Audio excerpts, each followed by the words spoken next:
शनिवार व्रत कथा शनिदेव को शांत कर उनकी वक्र दृष्टि से छुटकारा दिलाती है।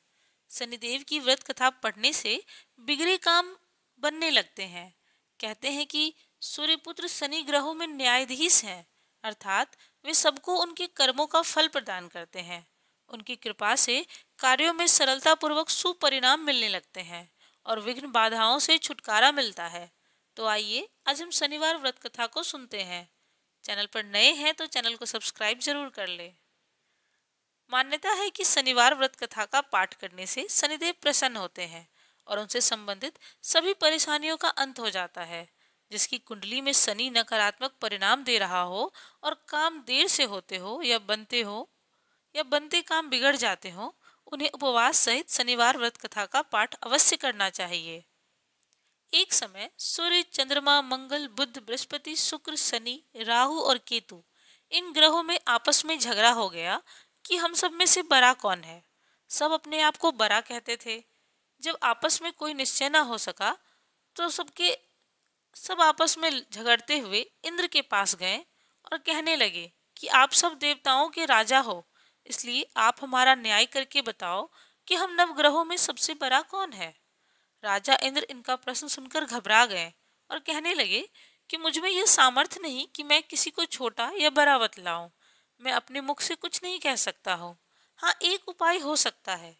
इस समय पृथ्वी पर राजा विक्रमादित्य दूसरों के दुखों का निवारण करने वाले हैं, इसीलिए तुम सब मिलकर उन्हीं के पास जाओ, वही तुम्हारे दुखों का निवारण करेंगे। ऐसा वचन सुनकर सभी ग्रह देवता चलकर भूलोक में राजा विक्रमादित्य की सभा में जाकर उपस्थित हुए और अपना प्रश्न राजा के सामने रखा। राजा उनकी बात सुनकर बड़ी चिंता में पड़ गए कि मैं अपने मुख से किसको बड़ा और किसको छोटा बतलाऊं। जिसको छोटा बतलाऊंगा वही क्रोध करेगा, परंतु उनका झगड़ा निपटाने के लिए एक उपाय सोचा कि सोना, चांदी, कांसा, पीतल, सीसा, रांगा, जस्ता, अभ्रक और लोहा नवों धातुओं के 9 आसन बनवाए। सब आसन को क्रम में, जैसे सोना सबसे पहले और लोहा सबसे पीछे बिछाए गए। इसके पश्चात राजा ने सूर्य जी, चंद्रमा जी आदि सब नवग्रहों से कहा कि अब आप सब अपने अपने सिंहासनों पर बैठिए। जिसका आसन सबसे आगे वह सबसे बड़े और जिसका आसन सबसे पीछे वह सबसे छोटे। क्योंकि लोहा सबसे पीछे था और वह शनिदेव का आसन था, इसलिए शनिदेव ने समझ लिया कि राजा ने मुझको सबसे छोटा बना दिया है। इस पर शनि को बड़ा क्रोध आया और उसने कहा कि राजा, तू मेरे पराक्रम को नहीं जानता। सूर्य एक राशि पर 1 महीना, चंद्रमा 2.25 महीना 2 दिन, मंगल 1.5 महीना, बृहस्पति 13 महीने, बुध और शुक्र 1 महीने, परंतु मैं एक राशि में 2.5 अथवा 7.5 साल तक रहता हूँ। बड़े बड़े देवताओं को भी मैंने भीषण दुख दिया है। राजन सुनो, श्री राम जी को 7.5 आई और वनवास हो गया। रावण पर आई तो राम ने लक्ष्मण की सेना को लेकर लंका पर चढ़ाई कर दी, रावण के कुल का नाश कर दिया। हे राजा, अब तुम सावधान रहना। राजा कहने लगा कि जो कुछ भाग्य में होगा देखा जाएगा।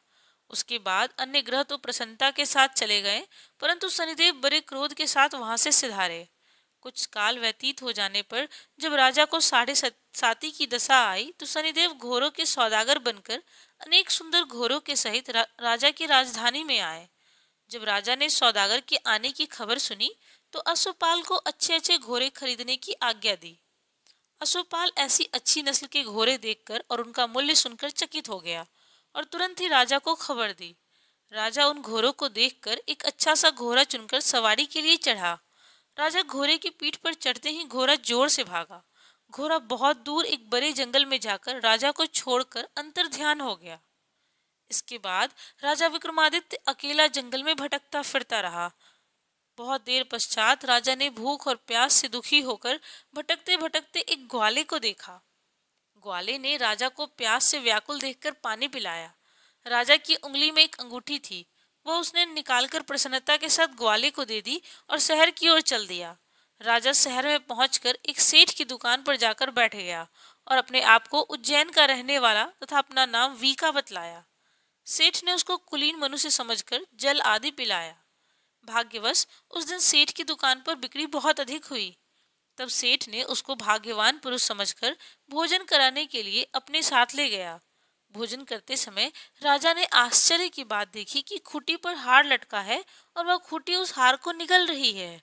भोजन के पश्चात कमरे में आने पर सेठ ने कमरे में हार न देखा तो उसने यह निश्चय किया कि ये सिवाय वीका के कोई और इस कमरे में तो आया नहीं, अतः अवश्य इसी ने इस हार का चोरी किया है। परंतु वीका ने हार लेने से मना कर दिया। इस पर 5-7 आदमी इकट्ठे होकर उसको फौजदार के पास लाए। फौजदार ने उसको राजा के सामने उपस्थित कर दिया और कहा कि ये आदमी तो भला प्रतीत होता है, चोर मालूम नहीं होता, परंतु सेठ का कहना है कि इसके सिवाय कोई और उसके घर में आया ही नहीं, अवश्य इसी ने चोरी की है। तब राजा ने आज्ञा दी कि इसके हाथ पैर कटवाकर चौरंगिया कर दिया जाए। राजा की आज्ञा का तुरंत पालन किया गया और वीका के हाथ पैर काट दिए गए। इस प्रकार कुछ काल व्यतीत होने पर एक तेली उसको अपने घर ले गया और कोल्हू पर उसको बिठा दिया। वीका उस पर बैठा हुआ जबान से बैल हाँकता रहा। सनी की दशा समाप्त हो गई और एक रात को वर्षा ऋतु के समय वह मल्हार राग गाने लगा। उसका गाना सुनकर उस शहर के राजा की कन्या उस राग पर मोहित हो गई और दासी को खबर लाने के लिए भेज दिया कि शहर में कौन गा रहा था। दासी सारे शहर में फिरती फिरती क्या देखती है कि तेली के घर में चौरंगिया गराग गा रहा है। दासी ने महल में आकर राजकुमारी को सब वृतांत कह सुनाया। बस उसी क्षण राजकुमारी ने अपने मन में यह प्रण कर लिया कि चाहे जो कुछ हो, मैंने इस चौरंगिया के साथ ही विवाह करना है।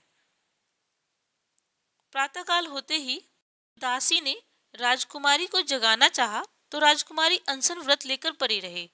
तब दासी ने रानी के पास जाकर राजकुमारी के न उठने का वृतांत कहा। रानी ने तुरंत ही वहां आकर राजकुमारी को जगाया और उसके दुख का कारण पूछा तो राजकुमारी ने कहा कि माताजी, मैंने यह प्रण किया है कि तेली के घर में जो चौरंगिया है उसी के साथ विवाह करूंगी।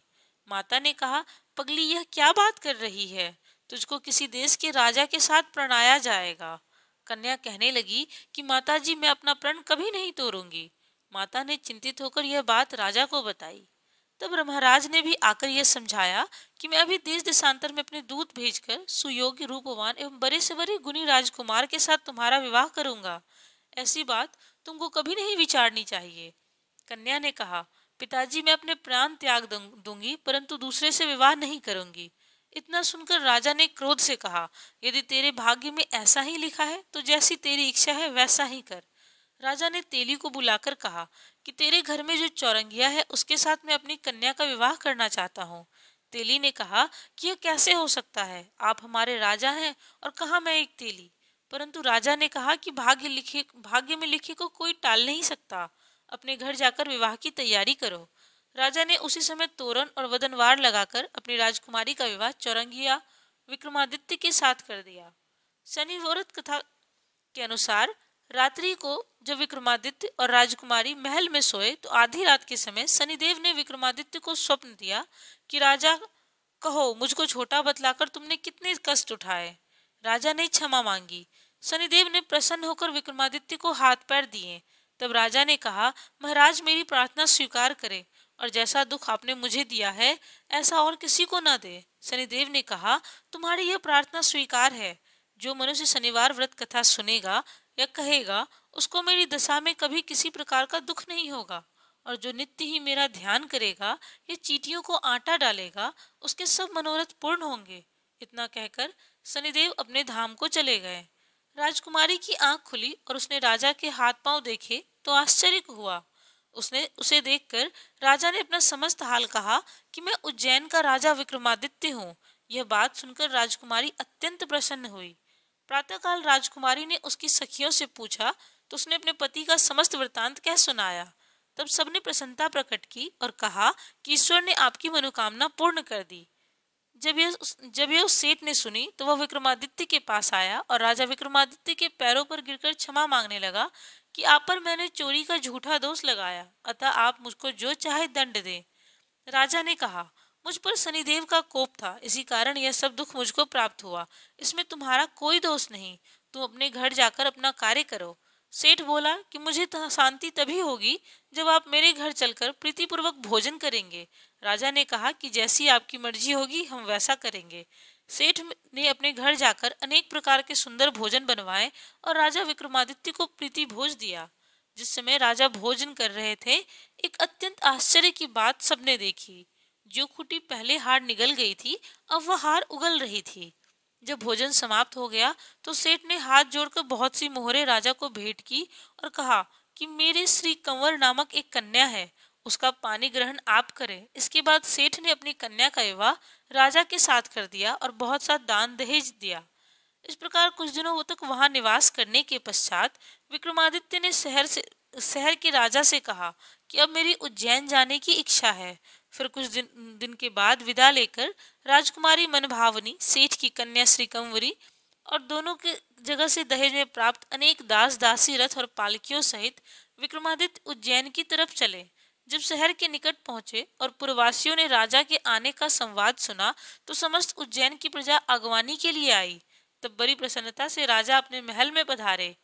सारे शहर में भारी महोत्सव मनाया गया और रात्रि को दीपमाला की गई।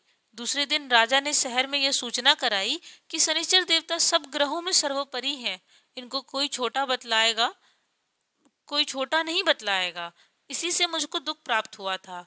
इस कारण सारे शहर में सदा शनिवार की पूजा और कथा होने लगी।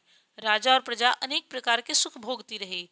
जो कोई शनिवार व्रत कथा को पढ़ता या सुनता है, शनिदेव की कृपा से उसके सारे दुख दूर हो जाते हैं।